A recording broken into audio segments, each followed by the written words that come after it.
في القلب مشاعر أخفيها قد أشرقت الشمس عليها عن خطط لم أعبأ فيها ستكون بأيامي فرقا. Semuanya anak-anakku, assalamualaikum warahmatullahi wabarakatuh. Assalamualaikum warahmatullahi wabarakatuh. Biar sempurna kita tambah sekali lagi. Assalamualaikum warahmatullahi wabarakatuh. Alhamdulillahirabbil alamin. Kita semuanya patut bersyukur kepada Allah karena kita hari ini, detik ini masih dalam keadaan sehat. Amin ya rabbal alamin. Alhamdulillah. Oke anak-anak sekalian, Pak Solikin akan menyampaikan materi seperti materi kemarin tentang qada dan qadar. Ada yang ingat apa itu qada, apa itu qadar?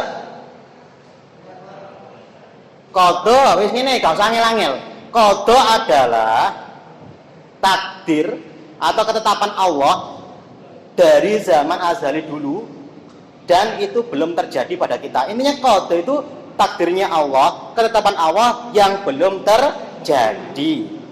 Qadar ketetapan Allah yang sudah terjadi. Jadi bedanya kalau qada itu kita masih bisa berusaha untuk merubahnya. Nah wis dadi qadar wis gak iso dirubah karena sudah terjadi. Lebih enaknya kita singkat ya, jadi takdir gitu aja. Takdir.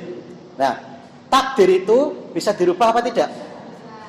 Bisa ya? Bisa. Kenapa? Allah itu tidak akan merubah nasib atau takdir suatu manusia atau kaum kecuali Dia mau merubahnya sendiri.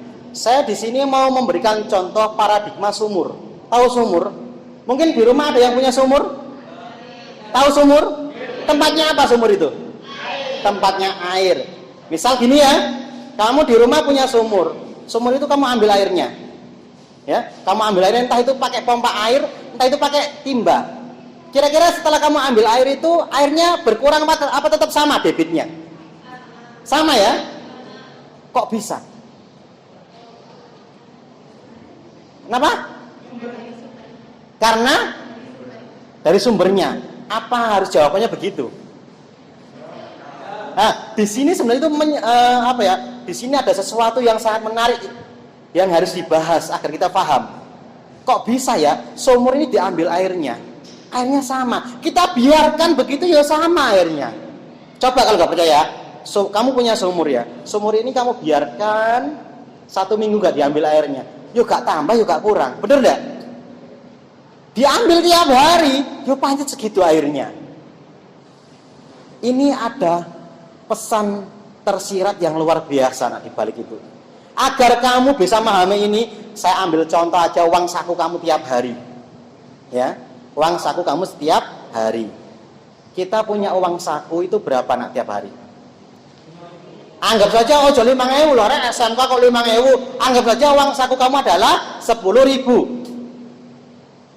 Ya, saya ini menyamakan uang saku kamu dengan paradigma sumur tadi.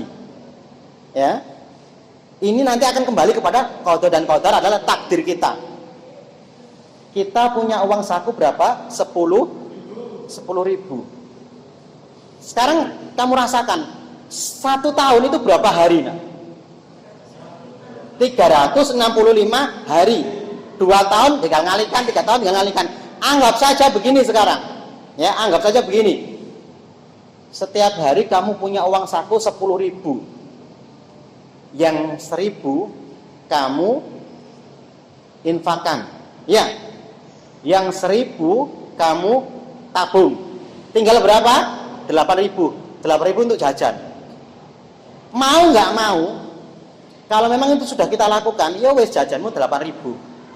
Terus yang kedua, seandainya tidak kamu tabungkan, tidak kamu infakkan, uang saku kamu utuh berapa? 10.000. Kira-kira kita merasakan sesuatu yang berubah nggak di situ? Atau ada perubahan gimana gitu?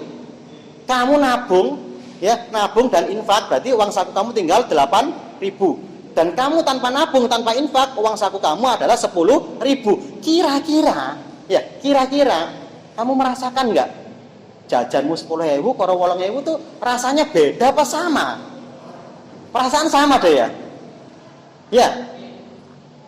Sampai nak infak ditarik yo infak, gak ditarik yo wis jajan ngono ya. Berarti di sini harus dirubah. Coba bayangkan nak, kalau kita bisa merubah kehidupan kita sedikit saja. Gak usah banyak-banyak, sedikit saja. Kita luangkan 1.000 untuk nabung. Berarti kalau satu tahun itu ada 365 hari, wis kita bulatkan aja. Berarti 3 tahun kita sekolah, kelas 1, kelas 2, kelas 3. Berarti kita punya uang berapa? Anggap aja 1 juta. Terasa nggak kita punya tabungan 1 juta? Nggak terasa ya? Terus sama-sama kita punya uang 10.000 kita jajankan habis. Kita punya uang 10.000 kita tabung, kita infakkan seperti itu. Kita merasakan itu enggak? Enggak merasakan kan? Tapi hasilnya apa? Hasilnya sangat berbeda ketika kita mau berbuat sedikit untuk perubahan hidup kita ke depannya. Paham ya? Sama seperti sumur tadi nak. Sumur itu dipakai nggak dipakai sama airnya. Kamu nabung, infak dan kamu jajankan, kamu nggak merasakan apa-apa sama. Tapi kalau kamu mau berbuat sedikit untuk kehidupan kamu, untuk kepentingan kamu di masa depan, kamu punya tabungan 1 juta. Kalau 3 tahun 3 juta. Dan sama seperti yang saya lakukan hari ini. Semua guru ngajar. Saya ngajar, sama. Ya, sama ngajar kan? Cuma kalau saya membuat channel seperti ini, di syuting seperti ini, saya upload di YouTube, kamu melihat, dapat ilmu manfaat, dan bisa dilihat untuk orang banyak. Bedanya di mana? Kita berpikir sedikit untuk perubahan takdir kita. Karena apa? Selama ini kita sering tanpa kita sadari, kita dapat takdir, punya takdir tanpa kita sadari. Berawal dari mana takdir itu? Ya, dari diri sendiri. Cuma prosesnya dari apa yang kita pikirkan. Kita berpikir. Sama, nanti tolong ya di syuting saya ini untuk channel. Kan saya berpikir. Bahkan jauh-jauh hari saya mikir. Kita berpikir dulu. Setelah berpikir akan muncul ucapan. Minta tolong ya, besok dibawakan tripod, di syuting ini, pakai ini, dan sebagainya. Dari pikiran kita, dari omongan kita.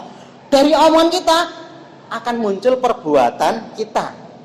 Ya, ini perbuatan saya. Sama, perbuatannya sama, ngajar. Tapi ada nilai plusnya.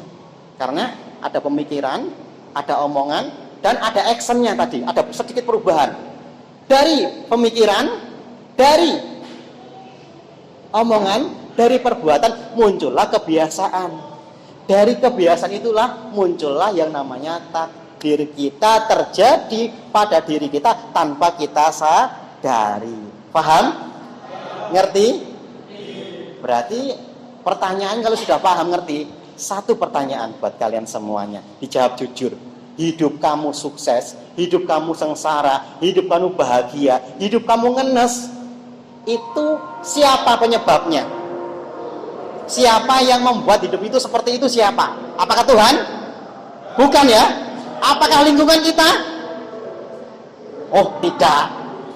Bukan. Apakah teman kita? Bukan. Apakah keluarga kita? Bukan. Diri kita Saya kasih contoh yang paling gampang sampai sopan ngrungokno iki. Ya. Kamu punya pacar, ya, kamu punya pacar. Terus kamu diputusin, sedih enggak? Yang buat kamu sedih itu pacar kamu apa diri kamu sendiri? Kamu diputuskan pacar sedih. Yang buat kamu sedih itu pacar kamu apa diri kamu sendiri? Yang benar adalah diri kita sendiri. Loh, kok bisa Pak? Kan pacar saya mengkhianati saya, nyakitin saya, memutuskan saya.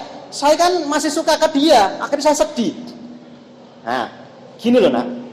Kalau kita berpikir seperti paradigma kata dalam tempurung, tahu kan tempurung? Itu loh nak, batoknya kelapa, separuh, kata ada di dalamnya ditutupi dengan tempurung tadi, plek. Otomatis dia mikir, dunia ini milik saya. Si kata berpikir, dunia ini milik saya. Kalau kita berpikir seperti itu, laki-laki cuma itu, perempuan cuma itu, kamu cuma berpikir begini, kamu akan sedih, kamu akan nangis darah di situ, nak. Nggak akan bisa bahagia sama sekali. Loh kok bisa? Ya itu tadi, Itu tadi, karena pikiran kita sempit. Seakan-akan ya, tadi ya, takdir kita terjadi karena apa? Dari pemikiran, dari omongan, dari perbuatan, kebiasaan, jadilah takdir kita. Karena kita dalam pikiran kita semuanya include dalam diri kita seperti itu, akhirnya kita ngenes, sedih karena diputuskan pacar kita. Seharusnya kamu harus bangga diputus. Nah, kenapa? Kalau kamu mikir seperti para Bima kata tadi, kamu sedih. Ya, kamu sedih. Sing mbok pikir loh, nak gak mikir sampean. Dia happy. Dia punya pacar lagi di luar sana. Ngapain orang gak kayak dipikir lo ngapain? Harusnya kamu bisa mikir kipas-kipas cari angin, pacar lepas ganti yang lain gitu loh. Masa yo gak iso, sama yo gak elek-elek banget. Sing lanang yo ganteng, sing wedok yo ayu. Masa ya? Foto 1 tumbuh 1000 ngono lho rek. Ya Allah. Jangan sedih ya. Jadi sampean sedih itu bukan karena diputus pacarmu, tapi sampean dewe berpikirnya seperti kata dalam tempurung, gak mau buka hati untuk laki-laki lain. Seakan-akan laki-laki di dunia ini cuma pacarmu motok, diputus terus hancur hidupmu. Enggak seperti itu ya. Atau mungkin seperti ini. Ya. Nah, kamu lihat telapak tangan saya ini. Ini lebar apa sempit? Sempit ya, kecil ya. Tapi kalau ini menutupi mata saya, dunia ini nggak akan terlihat. Coba ini. Kita bisa melihat dunia nggak?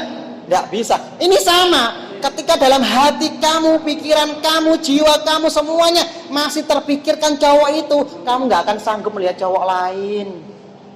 Akhirnya kamu sedih, merana, meratapi, bahkan sampai nekat bunuh diri. Seakan-akan hidup ini hampa. Coba nak. Buka mata kamu, lihatlah lebih luas. Buka temurung kata tadi. Ternyata dunia ini sangatlah luas. Ingat ya, ini tentang takdir kita. Hari ini saya berpesan pada kalian semuanya, mari ya kita rubah diri kita. Nggak usah mikir negara nak, nggak usah mikir negara. Negara kita urusan Pak Jokowi, Pak Presiden. Ya, nggak usah mikir provinsi. Itu urusannya gubernur. Nggak usah mikir Sidoarjo, urusannya Gus Mudror, urusannya Bupati. Gak usah mikir desa, urusannya Pak Lurah. Gak usah mikir keluarga, urusannya Bapak sampean. Pikirkanlah dirimu sendiri. Mau dibawa kemana? Maukah kamu merubah diri kamu tadi? Kalau kita mau mengatur manajemen keuangan kita, nyisihkan uang 1000 untuk masa depan kita luar biasa. Mau berubah? Gak usah mikir lainnya nak, pikir diri sendiri. Mulailah dari diri sendiri, mulailah dari yang kecil dulu, nggak usah yang besar. Nah kecil ini berhasil, saya jamin. Jangan mikir 1000-nya, pikirlah 1000 kelipatan, dikalikan berapa? Ya, nah sampai mikir 1000 memang kecil, tapi nak 1000 kalikan 1000 berapa nak? Berapa? 1000 kali 1000 berapa? Berapa? 1 juta loh, amazing kan? Nak 1000 kali 10.000, wah sama nih tahun dewe. Intinya jangan mikir kecilnya, mikir kelipatannya. Dan terakhir pesan Pak Solikin ya, hidup adalah perjuangan. Hidup adalah perjuangan.